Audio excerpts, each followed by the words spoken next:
ಎಲ್ಲರಿಗೂ ನಮಸ್ಕಾರ. Welcome back to my channel Sonu special. ಇವತ್ತಿನ ವಿಡಿಯೋದಲ್ಲಿ ಮಸಾಲೆ ವಡೆನ ಯಾವ ರೀತಿ ಮಾಡೋದು ಅಂತೇಳಿ ತೋರಿಸ್ಕೊಡ್ತಾ ಇದ್ದೀನಿ. ಸಂಜೆ ಟೀ ಟೈಮ್ ಸ್ನ್ಯಾಕ್ಸಿಗೆ ತುಂಬಾ ಚೆನ್ನಾಗಿರುತ್ತೆ. ಮತ್ತು ಸಾಮಾನ್ಯವಾಗಿ ಹಬ್ಬಗಳಲ್ಲಿ ಈ ವಡೆನ ಮಾಡ್ತಾರೆ. ನನಗಂತೂ ಪರ್ಸ್ನಲಿ ತುಂಬ ಇಷ್ಟ.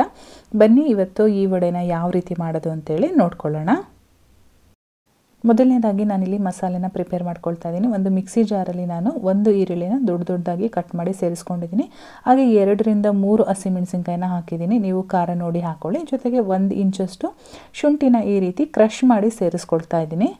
ಹಾಗೆ ಹಾಕೋದ್ರಿಂದ ಕೆಲವೊಂದು ಸರಿ ನುಣ್ಣಗಾಗಲ್ಲ, ಹಾಗೆ ಒಂದು 6 ರಿಂದ 7 ಬೆಳ್ಳುಳ್ಳಿನ ಈ ರೀತಿ ಸಿಪ್ಪೆ ತೆಗೆದು ಹಾಕ್ಕೊಂಡಿದ್ದೀನಿ. ಜೊತೆಗೆ ಇಲ್ಲಿ ಒಂದು ಅರ್ಧ ಬೌಲಷ್ಟು ಕೊತ್ತಂಬರಿ ಸೊಪ್ಪು, ಹಾಗೆ ಒಂದು ಅರ್ಧ ಬೌಲಷ್ಟು ಕರಿಬೇವಿನ ಸೊಪ್ಪನ್ನು ಕೂಡ ಸೇರಿಸ್ಕೊಂಡಿದ್ದೀನಿ. ಜೊತೆಗೆ ನಾನಿಲ್ಲಿ ಒಂದು ಅರ್ಧ ಟೀ ಸ್ಪೂನಷ್ಟು ಜೀರಿಗೆ ಕೂಡ ಸೇರಿಸ್ತಾ ಇದ್ದೀನಿ.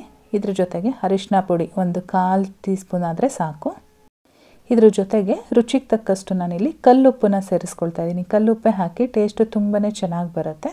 ಇವಾಗ ಇದನ್ನು ನುಣ್ಣದಾಗಿ ರುಬ್ಕೊಂಡು ಬರ್ತೀನಿ. ನೋಡಿ, ಇಷ್ಟು ನುಣ್ಣದಾಗಿ ರುಬ್ಬಿದ್ದಾದಮೇಲೆ ಇದನ್ನು ಒಂದು ಬೌಲ್ಗೆ ಟ್ರಾನ್ಸ್ಫರ್ ಮಾಡ್ತಾ ಇದ್ದೀನಿ. ಒಬ್ಬೊಬ್ಬರು ಒಂದೊಂದು ರೀತಿ ಮಸಾಲೆನ ಹಾಕ್ತಾರೆ. ನಮ್ಮ ಮನೇಲಿ ನಾವು ಯಾವಾಗಲೂ ಇದೇ ರೀತಿ ಮಸಾಲೆನ ಪ್ರಿಪೇರ್ ಮಾಡ್ಕೊಳ್ಳೋದು. ಇವಾಗ ನಾನು ಒಂದು 3 ಅವರ್ಸಿಂದ ಕಡಲೆಬೇಳೆನ ನೆನೆಸಿಟ್ಟಿದ್ದೆ. ಸುಮಾರಾಗಿ 1 ಕಪ್ಪು, ನಮ್ಮ ಮನೆ ಒಂದು ದೊಡ್ಡ ಕಪ್ಪಲ್ಲಿ ನಾನು 1 ಕಪ್ಪು ಕಡಲೆಬೇಳೆನ ನೆನೆಸಿದ್ದೆ. ಇವಾಗ ಏನು ಮಸಾಲೆನ ರುಬ್ಬಿದ್ದೆ ಅದೇ ಜಾರ್ಗೆ ಕಡಲೆಬೇಳೆನ ಹಾಕ್ಕೊಂಡು ಸ್ವಲ್ಪ ತರಿಯಾಗಿ, ನೋಡಿ ಇಷ್ಟು ತರಿಯಾಗಿರಬೇಕು, ತರಿಯಾಗಿ ರುಬ್ಬಿ ಈಗ ಮಸಾಲೆನ ಒಂದು ಬೌಲೆಲ್ಲ ಹಾಕಿ ಇಟ್ಕೊಂಡಿದ್ದೆ ಅಲ್ವಾ, ಅದೇ ಮಸಾಲೆ ಒಳಗಡೆ ಹಾಕ್ತಾ ಇದ್ದೀನಿ. ಹಾಗೆ ನಾನು 2 ಬ್ಯಾಚಲ್ಲಿ ರುಬ್ಬಿ ಸೇರಿಸ್ಕೊಂಡಿದ್ದೀನಿ. ಇದ್ರ ಜೊತೆಗೆ ನಾನು ಮತ್ತೆ ಇನ್ನೂ ಸ್ವಲ್ಪ ಕೊತ್ತಂಬರಿ ಸೊಪ್ಪನ್ನ ಚಿಕ್ಕದಾಗಿ ಕಟ್ ಮಾಡಿ ಸೇರಿಸಿದ್ದೀನಿ. ಹಾಗೆ ಒಂದು ದೊಡ್ಡ ಗಾತ್ರದ ಈರುಳ್ಳಿನ ಅದನ್ನು ಕೂಡ ಸಣ್ಣದಾಗಿ ಕಟ್ ಮಾಡಿಕೊಂಡು ಸೇರಿಸ್ಕೊಳ್ತಾ ಇದ್ದೀನಿ. ಈರುಳ್ಳಿನ ಜಾಸ್ತಿ ರುಬ್ಬೋದ್ರಿಂದ ತುಂಬಾ ಮೆತ್ತಗಾಗ್ಬಿಡುತ್ತೆ ವಡೆ.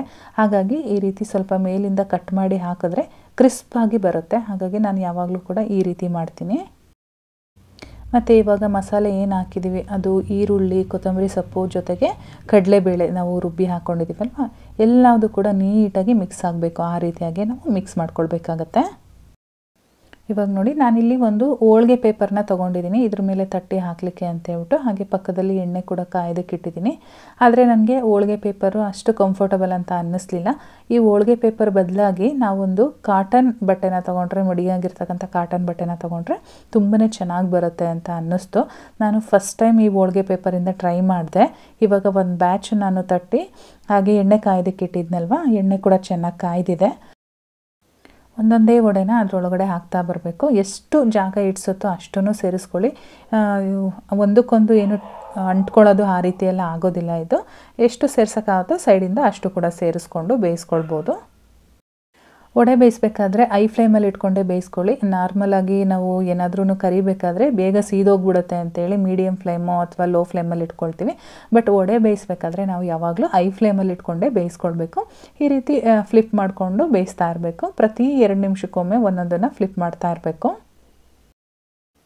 ಸೊ ಇವಾಗ ರೆಡಿಯಾಗಿದೆ. ನೀವು ನೋಡ್ತಾ ಇರ್ಬೋದು, ಕಲರ್ ಕೂಡ ಚೇಂಜ್ ಆಗಿದೆ. ನೋಡ್ತಾ ಇದ್ರೇ ಆಗಿ ತಿನ್ನಬೇಕು ಅಂತ ಅನ್ನಿಸ್ತಾ ಇದೆ. ಸೊ ಈ ಬ್ಯಾಚನ್ನು ನಾನು ಹೊರಗಡೆ ತೆಗಿತಾ ಇದ್ದೀನಿ. ಇದೇ ರೀತಿಯಾಗಿ ಬ್ಯಾಚ್ ವೈಸು ನಾವು ಬೇಯಿಸ್ಕೊಳ್ಬೇಕಾಗತ್ತೆ. ಸೊ ಇವಾಗ ವಡೆ ರೆಡಿಯಾಗಿದೆ, ಮಸಾಲೆ ವಡೆ. ನೀವು ಕೂಡ ಇದೇ ರೀತಿ ಮಾಡ್ತೀರಾ ಅಥವಾ ಡಿಫ್ರೆಂಟಾಗಿ ಮಾಡ್ತೀರಾ ಅಂತೇಳಿ ನನಗೆ ಕಮೆಂಟ್ ಮಾಡಿ ತಿಳಿಸಿ. ನೀವು ನೋಡ್ತಾ ಇರ್ಬೋದು ಎಷ್ಟು ಚೆನ್ನಾಗಿ ಕಾಣಿಸ್ತಾ ಇದೆ ಒಳಗಡೆ ಎಲ್ಲ ಅಂತ. ಚಟ್ನಿ ಜೊತೆ ಸರ್ವ್ ಮಾಡಿ ತುಂಬಾ ಚೆನ್ನಾಗಿರುತ್ತೆ. ಇವತ್ತಿನ ಈ ವಿಡಿಯೋ ಇಷ್ಟ ಆಗಿದ್ದರೆ ವಿಡಿಯೋಗೊಂದು ಲೈಕ್ ಮಾಡಿ, ನಿಮ್ಮ ಫ್ಯಾಮಿಲಿ ಫ್ರೆಂಡ್ಸ್ ಜೊತೆ ಶೇರ್ ಮಾಡಿ.